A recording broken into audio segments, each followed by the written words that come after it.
Well, good evening. I am Pastor Michelle, and this is Sunday, August the 2nd, and this is Bedtime Stories with me. I hope you like my Hawaiian shirt. I'm really just trying to liven it up a little bit. So today is Sunday, so we're doing a double feature. So we will have a story from the Bible, and we'll also have a story from my Disney book. So I thought we'd start with the story from the Bible, which is about Jesus feeding the large crowd of people, which was the gospel passage for this Sunday. And so let's hear our story, shall we? It's called A Big Picnic. And how many of us like going on picnics? I know I do. More than 100 people, more than 50 people, more than 100. I'm sorry, I said that all wrong. Let's start again. More than 10 people, more than 50 people, more than 100 people, more than 1,000 people. 5,000 people had come to hear Jesus, and they stayed all afternoon. At dinner time, they were still listening to Jesus. Jesus' friends said, "Let's tell these people to leave now. They can go and get something to eat." "They do not need to go," said Jesus, "but we do not have the money to buy food for them," said Philip. "You are right," said Andrew, "and I only know one person who brought food. A little boy here has 5 loaves of bread and 2 fish. That is not enough to feed 5,000 people. But look at Jesus' face. He's chuckling. Jesus said, "Tell the people to sit down." Everyone sat down on the grass. Jesus took the 5 loaves and the 2 fish. He prayed and thanked God for the food. Then his friends began to give food to the people. Now there were not only 5 loaves and 2 fish, there was plenty of bread and fish for everyone. Each person got to eat as much as they wanted. And so there you have it.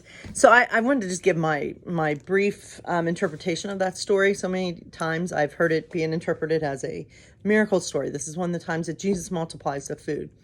And maybe he did. But I like to think that the real miracle of that story was not, I don't think he necessarily multiplied the food in some magical way. I think the miracle of that story lies in the fact that the people started sharing what they have. And that's how it was multiplied. Because they realize they're all in this together. They're all hungry. So why don't we combine forces? And then you see this, and then you have more than enough food. And I think that's kind of what was happening in that story. I think it's a miracle of what happens when you work together. And so I can't help but think of the Nike commercial that they just released this past week. And it was all about working together. And just, we are stronger together than we are apart, which is totally true, which is, that's totally, I don't know why I keep saying totally. I just watched Bill and Ted's Excellent Adventure and Bogus Adventure. Man. So I'm talking like them. Totally, man. All right. So anyway, let's get to the Disney story though.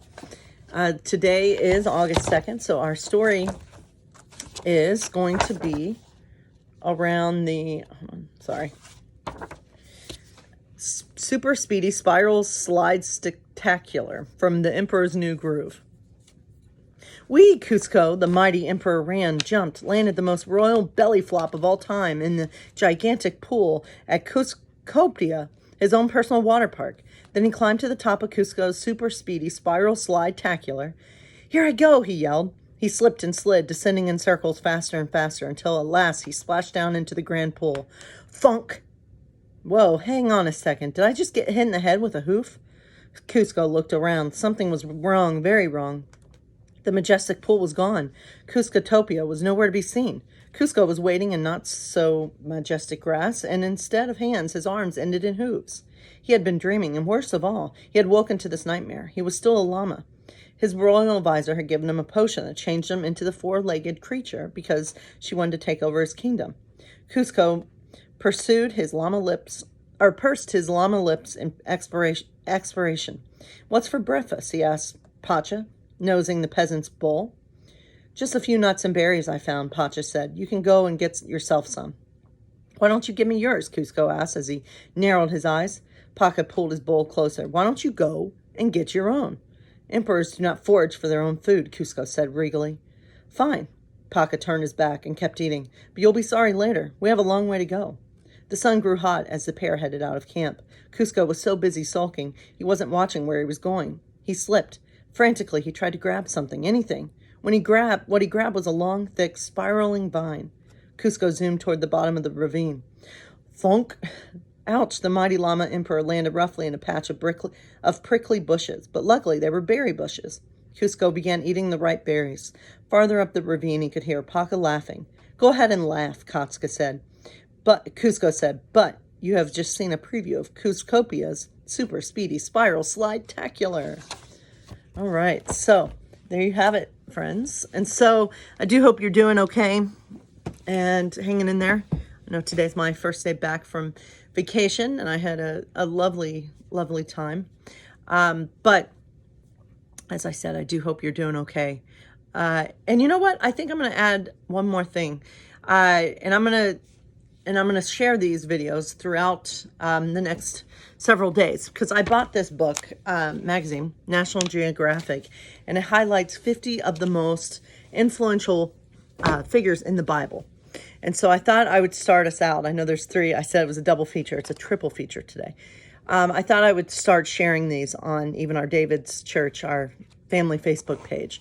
And so I thought for the next several days, we'd not only hear the bedtime story, but you would get the bedtime story, but you would also get to hear about some influential figures in the Bible and who National Geographic picked. So let's start with today. And our featured characters are Adam and Eve. And who knows if they were actually white, though. All right, so it should just be a couple pages. The man called Adam was created when God formed man of the dust of the ground and breathed into his nostrils the breath of life, and man became a living soul. Therefore, Adam was created from the soil, which is actually reflected in his name. While the word Adam means man, the root of the name Adama in Hebrew means earth. The Lord then planted a garden in Eden with every tree that is pleasant for the sight and good for food, and in this garden he put the man whom he had formed so that Adam could dwell there and find nourishment. Many centuries later, during the exile, when the Genesis tradition came under Persian influence, the Garden of Eden acquired a new name, paradise. The term is rooted in the old Persian word pardis, which means walled or protected enclosure, usually referring to park-like estates maintained for the king's comfort. And this painting right here, if you can see it, is Giovanni di Paolo. He painted this Expulsion from Paradise around 1445. The Garden of Eden had many trees, and Adam was encouraged to eat from every branch except from the so-called tree of knowledge of good and evil. In the day that you eat of it, God warned, you shall surely die. As long as Adam was content to live in a state of perpetual innocence, all of his physical needs would be met. It then fell on Adam to choose an appropriate name for every species that God presented to him. By naming the elements of creation, Adam welcomed and embraced all the living creatures and gave them their place in nature. But Adam was lonely. God recognized this and caused Adam to fall into a deep sleep. He then took one of Adam's ribs, from which he fashioned into a woman who was called Eve. Adam was delighted with his new mate. They were both naked, but their innocence prevented them from experiencing shame or knowing good and evil. Soon, however, a serpent came slithering onto the scene. He slyly revealed why God didn't want Adam and Eve to partake from the forbidden tree. For God knows on the day you eat, your eyes will be opened, and you shall be as gods, knowing good and evil. Eve succumbed to the serpent's temptation. She ate from the tree and made sure that Adam did as well. And then, Genesis says, the eyes of both of them were open, and they knew they were naked. For this transgression, they were evicted from paradise. Devoid of their earlier childlike innocence, Adam and Eve became aware of their nakedness. They became man and wife. In due course, Eve gave birth to her first son and named him Cain. The Eden story underscores the fact that human existence is merely an exile from primordial state of divine perfection. Indeed, the fall of man, the expulsion from the garden, marks the loss of innocence that was only redeemed by God's later covenant with Abraham and Moses. And this is another painting. This is a painting by Flemish painter Peter Paul Rubens, and this was painted probably around in the 1500s or 1600s. And the creation narrative, filled with evocative descriptions of primordial earth, ranks as one of the most beautiful stories in the book of Genesis. Many of these motifs may have been borrowed from Mesopotamian and Babylonian archetypes. For example, the tree as a symbol of intelligent life appears in Assyrian mythology, while the devious role of the serpent is reminiscent of the Babylonian epic of Gilgamesh, in which a snake steals a plant that confers immortality. And so there is a picture right there of God creating the heavens, and that's at San Marco Basilica in Venice. So there you have it. There's our influential 2 characters of the day. So I hope you all have a good night, and stay safe out there. God bless you.